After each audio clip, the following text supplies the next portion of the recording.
Et si vous ne guérissez plus? Le soin et traitement du cancer du sein aux Pays-Bas est de haut niveau. Grâce à cela, la plupart des patientes touchées par la maladie guérissent complètement après leur opération et leur traitement. Malheureusement, ce n'est pas le cas pour tout le monde. Que faire si ce n'est pas le cas? Dans ce chapitre, nous expliquons les possibilités et à quoi il faut s'attendre dans cette phase difficile. Lorsqu'il est confirmé que les cellules cancéreuses se sont propagées dans tout l'organisme, on dit alors que la patiente est palliative. Ceci veut dire, en général, que la patiente ne guérira plus et qu'enfin, elle en mourra. Cela ne se passera pas obligatoirement dans l'immédiat. On peut considérer le cancer du sein comme une maladie chronique. Il se peut que vous ayez encore des années devant vous avant que votre heure ne vienne. Métastase. Lorsqu'un cancer se répand, on parle de métastase, c'est-à-dire la migration de cellules cancéreuses. Le cancer est une maladie qui peut se propager, parfois même avant que la tumeur ne soit détectée. Les cellules de la tumeur peuvent se promener dans le corps par la voie du sang et par le système lymphatique.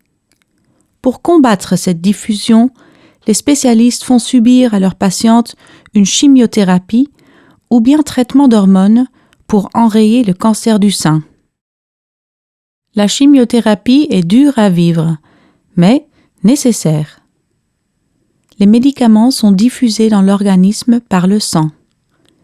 La chimiothérapie est conçue pour détruire les cellules des tumeurs cancéreuses ainsi que les cellules libres.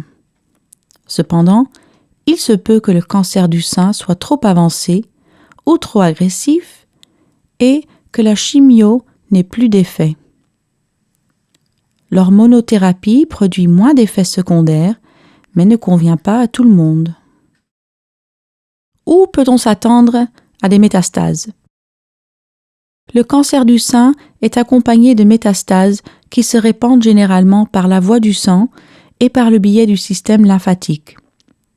C'est pourquoi nous devons toujours surveiller attentivement nos ganglions lymphatiques. Le spécialiste qui voit régulièrement la patiente pour les contrôles entreprendra lui aussi toujours cette démarche. Ici, vous voyez une représentation du système lymphatique. Les petites boules sont des ganglions lymphatiques. Lorsqu'ils sont atteints, vous pouvez généralement les sentir. Ensuite, on peut procéder à un examen plus approfondi par le moyen d'une échographie et d'une cytoponction. Il s'agit de métastases ganglionnaires. S'il se trouve dans les voies lymphatiques, le cancer du sein peut se propager aux os, aux poumons, au foie et parfois au cerveau.